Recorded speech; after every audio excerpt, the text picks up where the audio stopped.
Nagu siis öeldud, osadega olen tuttav, juba osadega mitte nii väga. Mina olen siis Kirke, õpin hetkel Tartu Ülikoolis riigiteadusi ja mind siis kutsuti rääkima Türi valla noortevolikogust. Küsiks siis kõigepealt, kui paljud on üldse kuulnud, mis on noortevolikogu kui selline. Tõstke käed, kes on kuulnud, mis on noortevolikogu. No, mõned ikka teavad. Kahjuks ma arvasin, et rohkem. Okei. Siis ma tean, et kui palju ma pean noortevolikogust rääkima, sest et mul tegelikult oli plaan rääkida ka natuke laiemalt üleüldiselt osalusest siis. Aga mul tegelikult olid slaidid ka tehtud, ilusad slaidid piltidega, aga ma saatsin kogemata valed slaidid ja mul ei olegi slaide. Ikka juhtub. Aga noortevolikogu kui selline, kui võtta E4 lehelt üleüldine definitsioon, siis see on osaluskogu, mis siis töötab valla või linna volikogu juures. Väga üldine, ma ei tea, kui paljudele see üldse midagi ütleb. Aga mida me tegelikult teeme, on siis proovime noori kaasata, proovime noori õpetada ja harida, noorte häält viia otsustajateni ja seeläbi muuta siis kohaliku omavalitsuse poliitikat tegelikult. Mida meie Türil oleme teinud näiteks, meile saadetakse erinevaid eelnõusid, millega me siis oleme üritanud tutvuda. Me korraldame erinevaid üritusi. Just hiljuti toimus inspiratsioonipäev, kus ma tean, et vähemalt mõned, kes siin olid, kes siin on, käisid ka seal kohal. Ma loodan, et ma siis väga palju juttu ei korda, mida seal räägiti. Ja siis tegelikult ka osaluskohvikud. Oleme käinud koolides rääkimas, mis on noortevolikogu siis. Ehk siis hetkel on meil 7 liiget ja üritame vaikselt toimetada.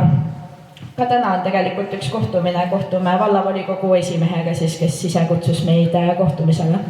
Mis on tegelikult väga tore, et mina saan öelda, et Türil omavalitsusjuhid tegelikult tahavad noori kaasata, mis on tegelikult väga tore. Aga miks siis üldse noortevolikoguga peaks liituma noored? Mis te arvate? Noh, kindlasti see toob väga palju võimalusi sulle endale, kui sa tahad osaleda ja kui sa päriselt kaasa mõtled, räägid, oled. Näiteks, kui sa oled noortevolikogus, saab käia erinevatel noorteühenduste liidu üritustel, läbi mille, kui sa näitad end seal aktiivsena, olen mina näiteks saanud käia Soomes õppereisil, siis käisime Tamperes ja Helsingis vaatamas, kuidas seal noorsootöö toimib. Ja sealt kaudu sain pakkumise minna hoopis Brüsselisse. Nii et sügisel ma käisin ka Brüsselis, rääkisime seal, tulid üle Euroopa noored kokku. Rääkisime sellest, kuidas siis demokraatiat edendada, kuidas noored peaksid osalema rohkem, kuidas omavalitsuse poliitikud peaksid noori kaasama. Ja siis ka sealt kaudu, tänu sellele, et ma Brüsselis käisin, sain jälle uusi tutvusi, uusi kontakte, uusi kogemusi. Kutsuti, et kuule, et aga äkki seda Portugali ka minna Eestit esindama. Et seal tuleb see mingisugune nende projekti tegijate kohtumine, et ma ei teadnud projektist muidugi midagi. Ütlesin, et davai, teeme ära. Lähme käime ära, vaatame, mis seal räägitakse head. Ehk siis, ise tuleb võimalustes kinni haarata, tuleb luua tutvusi, kontakte, suhelda inimestega. Ja siis on sul võimalik teha tegelikult väga palju. Et kui ma näiteks mõnele oma sõbrale räägin, et jaa, ma lähen jälle sinna, siis nad on nagu, kuidas sa saad sinna?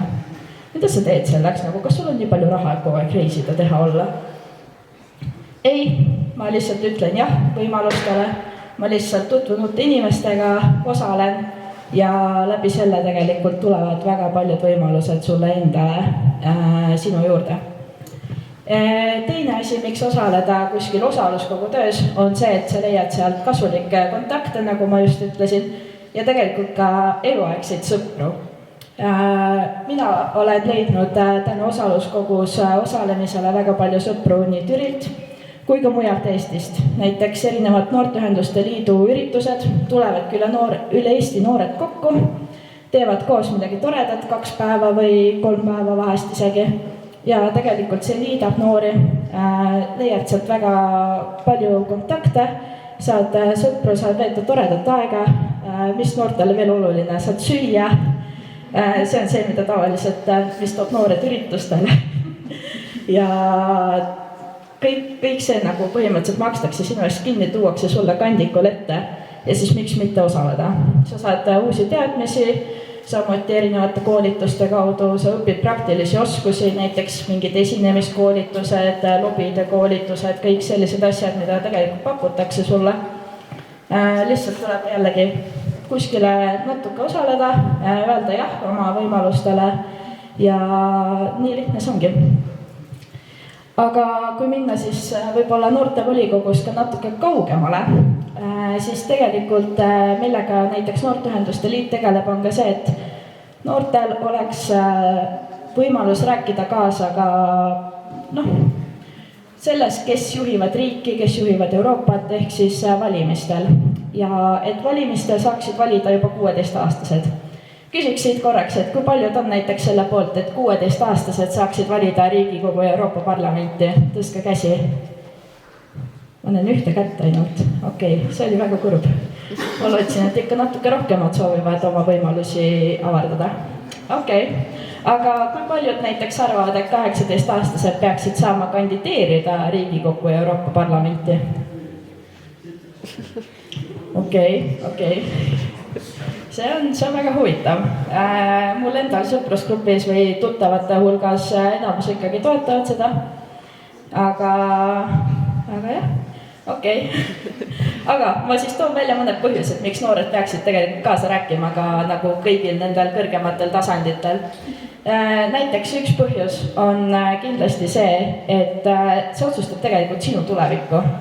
Sinu enda tulevik. Praegu te ei mõtle sellele, et teie olete kunagi need maksumaksjad, kelle taskust riigijuhid palka saavad, kelle taskust näiteks Türi Ühisgümnaasiumi saab toimida, kõik see, et see on nagu see, et teie peaksite olema need, kes otsustavad, mida selle rahaga tehakse, kuhu see raha pannakse. Mis veel? Miks peaks osalema? Teine põhjus on kindlasti see, et noored teevad tegelikult statistikate järgi palju läbimõeldumaid otsuseid. Et kui näiteks mõeldagi seda, et võib ju arvata, et noored lihtsalt lähevad ja valivad mingi kõige ilusama näo või kõige esimese nime, mis seal nimekirjas on.